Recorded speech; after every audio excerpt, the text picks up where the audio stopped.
Welcome to Biggest Spoilars, the destination for exclusive spoilers, latest updates. Dante disrated Chase, Britt started a fight with Carly, and Joss was made a slumberer agent. At Bobby's, Britt gets into a loud, public fight with Jason and Carly. Carly tells her to leave her out of this. Britt keeps trashing her. When she demands he choose between her and Carly, he refuses to answer. That's your choice, Britt concludes. Jason is perplexed. Britt retrospections how he formally abandoned her for that woman. She orders him to stay down and storms out. Jason asks Carly what she said to Britt. She has no idea what's going on. He says Britt is wrong and he doesn't have to choose between them. Carly admits there was a time when she demanded to come first, but that's in the history now. She knows they love each other and he doesn't have to prove it. However, that's his choice. If he wants to be with Britt, he gets her to reappraisal what happened with Britt, and she's sure that the croaker was looking for a fight. However, she'd have got one if he hadn't shown up. He's determined to find out why Britt did this. Cullum finds Rocco doing his community service at GH. They sputter until Britt arrives and gulps before interrupting. She and Cullum pretend not to know each other and also heads to her office. She demands to know what he was doing with Rocco. Proving a point, he says. He can pierce Rocco at any time. Britt points out how well connected Rocco is. Indeed, the WSB couldn't hide him. Cullum doesn't have to hide him. He could put him in Steinmauer. Crying, Britt insists she is cooperating and will be at the lab tonight. He says she must misbehave for Rocco's sake and her OWN.AT. The Quartermaines. BLQ tracks down Chase and he fills her in on his demotion. On the else side, they will have further free time. He thinks they should concentrate that on erecting their family. She and Gio feel to be in a good place, so it's time to get back to thinking of an adoption. She says this is unforeseen. He reminds her they've had numerous conversations about it formerly. When BLQ thinks he's diverting from what happened at work, he says he thinks about having a spread all the time. They talk about how he was right about Willow and the PCPD is wrong about everything. He'll have to sit the test again if he wants to return to detecting. His woman understands if he wants to tell the department to shove it. Whatever he decides, he has her support. Chase knows he still wants to be an operative. He's rebuilt his career formerly and can do it again. Emma and Gio got to the PCPD to get help from Mac. Since he's not there, Nathan offers his help. They step into the interrogation room and she explains she's starting to suppose her grandma is in trouble. Nathan explains she was pulled for some WSB assignment. They've not heard from her ago. Emma says it's not like her to be out of contact for so long. She hasn't communicated with the rest of the family. Moreover, Nathan leaves to check if there are any updates. Emma paces and expedients. She eventually gets some answers. She worries that her grandma needs help and she needs to hear her voice again. Nathan returns to say there's no news, but he'll start looking for answers. Joss joins Lucas at Windmere for blend hour. She's agitated to see where he and Marco live. Ava pops up and offers to make them martinis. Marco joins them. Joss looks for a reason to leave, but Ava insists she stay. Joss asks for wine and Ava and Marco head for the basement. Lucas and Joss bandy how important he wants her to get to know Marco.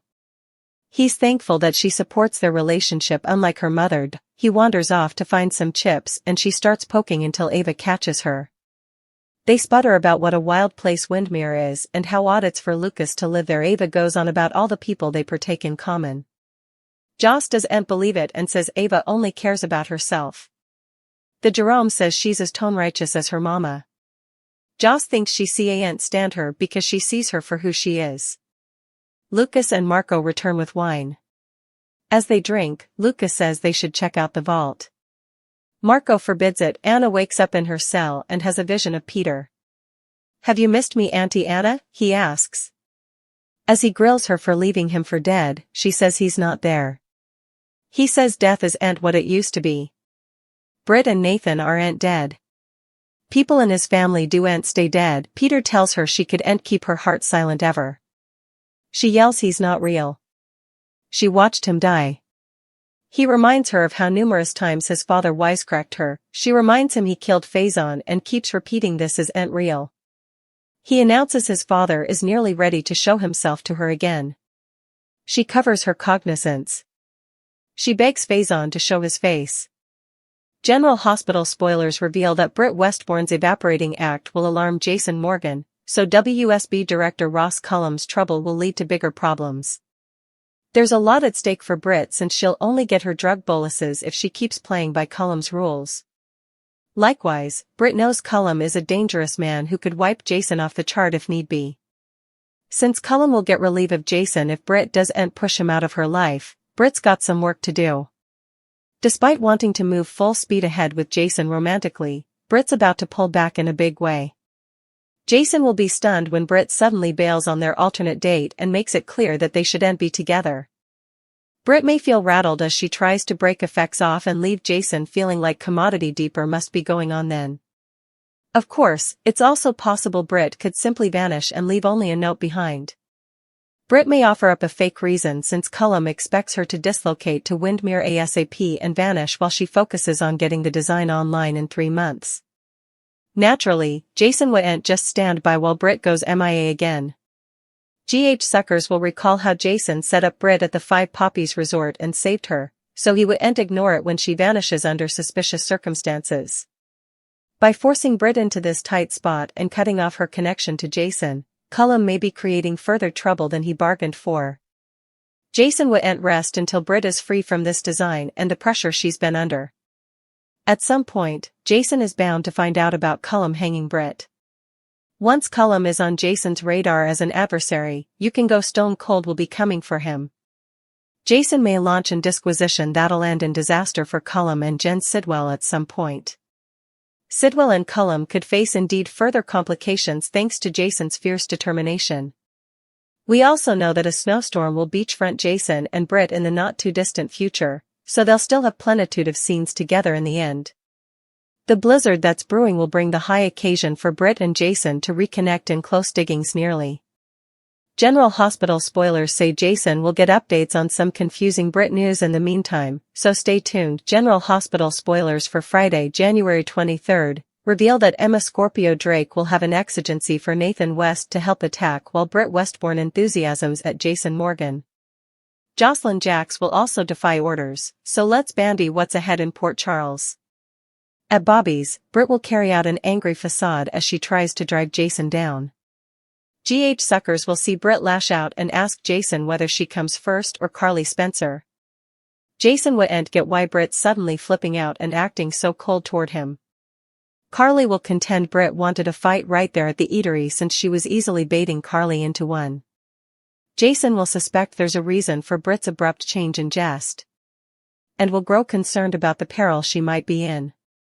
As for Jocelyn, she'll head to Windmere for a drink with Lucas Jones despite Jack Brennan's orders. Brennan claimed Jocelyn should be a slumberer agent and steer clear of Ladle Island, but she's not going to hear. Jocelyn was also instructed to avoid Lucas if she could do it without raising dubitation. Rather, Jocelyn just accepted Lucas' castle invite since she set up out Pascal was out of city. It looks like Ava Jerome will intrude a discussion between Jocelyn and Lucas on Friday's show. Ava may get the feeling that Jocelyn is pumping Lucas for information and wonder what she's up to. Whatever the case, Lucas and Marco Rios will both be taken suddenly over commodity soon. That might involve Jen Sidwell's response to Drew Kane's stroke and his focus on Drew's ASAP Solon relief. Next, Harrison Chase will fill Brooklyn Quartermaine in on his reduction, but he'll try to put all his frustration away and concentrate on commodity positive. Chase will feel like they need to shift their attention to espousing, but Brooklyn will look uneasy over his suggestion. Considering the parlous moves Chase has been making and all the bouleversement in their lives, Brooklyn may argue that the timing still isn't right to bring a baby into the picture. That could launch a fierce fight if Chase questions whether Brooklyn will ever be ready. As Emma's worries grow stronger, Giovanni Gio Palmieri will support her when she goes to Nathan for help. Emma will admit to Nathan that she's starting to suppose her grandma is in trouble, so Nathan will hear about Emma's fears regarding Anna Devane. In the meantime, it looks like Anna will find herself being held nearly new. That would explain Pascal's unforeseen trip if he's been overseeing Anna's transfer to another position. There was formerly some talk about demanding to get Anna out Ladle Island since it's too important of an adventure for her to be there when Brit's there. Well, over with Anna, she'll continue to hallucinate due to whatever medicine she's been given and will deal with further Caesar phase-on gaslighting. This is Aunt passing. You're not then, Anna mutters in Friday's GH exercise videotape. Port Charles wakes to the kind of morning that feels deceptively calm. The sun peeks through frost-tipped windows, and the familiar bustle of General Hospital hums along as if the town isn't about to be rocked by another explosive showdown. But in a place where secrets travel faster than sirens and grudges last longer than winters, peace is never more than a thin veneer.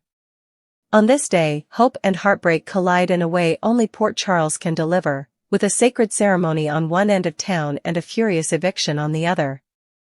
Baptisms begin with whispered prayers and encouraging words, while angry threats erupt under the grand roof of the Quartermaine mansion, setting off a chain reaction that could fracture one of the town's most powerful families. A sacred start in the chapel. The chapel at General Hospital glows softly, lit by flickering candles and filtered sunlight that paints the walls in gentle colors. Family members gather close, coats draped over pews, hands clasped in quiet anticipation. This is supposed to be a moment of renewal, a fresh page in a book filled with too many dog-eared chapters of loss, betrayal, and regret. The officiant speaks about faith, forgiveness, and the promise of new beginnings. Encouraging words float through the room like a balm, meant to soothe wounds that haven't fully healed. Parents exchange hopeful glances. Friends share small, supportive smiles. For a moment, the town feels united by something pure and uncomplicated. But even here, the tension is impossible to ignore. Brooklyn Quartermaine stands among the crowd, her face a careful mask of composure. Her recent clash with Harrison Chase still weighs heavily on her heart. The truth Michael revealed, the trust that shattered in an instant, and the painful decision to step away from her marriage all linger like a storm cloud over her thoughts.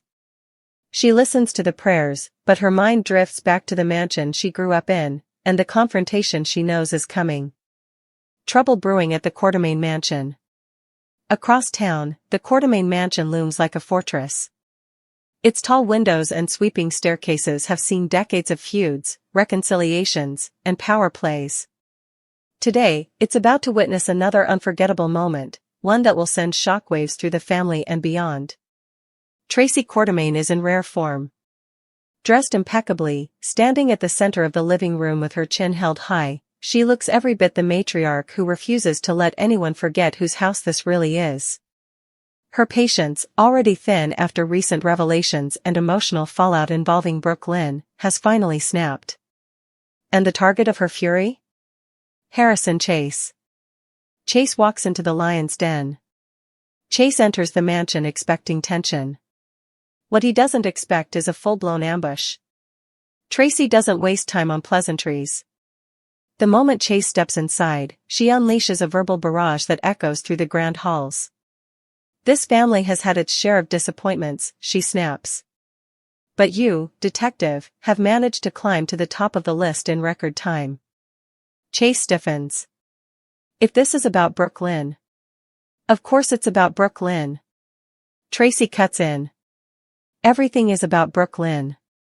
You broke her heart, you humiliated her, and you did it under my roof. That is not something I tolerate.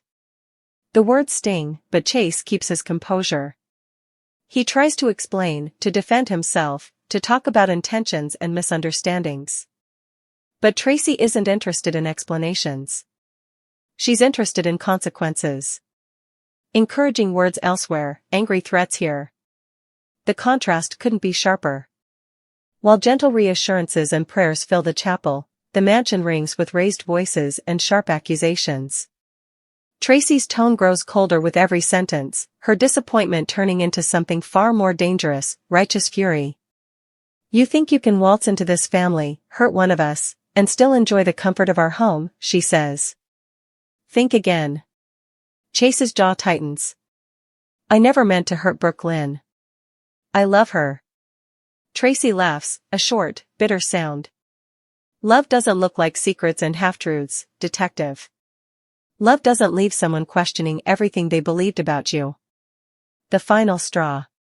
Tracy reveals just how deeply Chase's actions have cut. She talks about the years Brooke Lynn spent trying to find her place in a family defined by ambition and power. About how hard she fought to be seen not just as a Quartermaine, but as herself. About how Chase, of all people, was supposed to be her safe harbor. "And you turned out to be just another storm," Tracy says quietly. That's when she delivers the blow Chase never saw coming. "You're done here," she declares. "Pack your things. You are no longer welcome in this house." The room falls silent. Chase pushes back. Chase stares at her, stunned. "You can't be serious." "Oh, I'm deadly serious," Tracy replies. "This is my family's home. And until you can prove you deserve to be part of it, you're out." Chase tries to reason with her, pointing out that Brooke Lynn should be the one to make this decision, not Tracy. But Tracy stands firm. "My granddaughter is hurting," she says. "And until that changes, you don't get to stand under this roof and pretend everything is fine." Word spreads fast. In Port Charles, news like this travels at lightning speed. By the time the baptism wraps up, whispers about Tracy's explosive showdown with Chase are already making the rounds. Guests exchange shocked looks. Phones buzz with messages. The story grows with every retelling. Brooke Lynn hears about it before she even makes it back to the mansion. Brooke Lynn's reaction. When Brooke Lynn learns that Tracy kicked Chase out, her emotions are tangled and complicated. Part of her feels validated. It's comforting to know someone in her family is fiercely in her corner, willing to go to battle on her behalf. But another part of her feels uneasy. She never asked Tracy to fight this war for her. She wonders if this will only push Chase further away, or if it will finally force him to confront the consequences of his actions. A family divided. The Quartermaine family quickly splits into camps. Some side with Tracy, applauding her for standing up for Brooke Lynn and drawing a clear line in the sand. Others argue that she went too far, that family drama shouldn't turn into public humiliation. Voices rise around the dinner table that night. Old grudges resurface. Long-buried rivalries flare back to life. The mansion, once a symbol of unity and legacy, becomes a battlefield once again. Chase on the outside. Chase finds himself standing on the front steps of the mansion, a bag in his hand, staring at the door that just closed behind him. The cold air bites at his face, but it's nothing compared to the ache in his chest. He didn't just lose a place to stay. He lost the illusion that he still belonged in Brooke Lynn's world. Angry threats in the night. As the night deepens, Chase's frustration turns to anger. He makes calls. He leaves messages.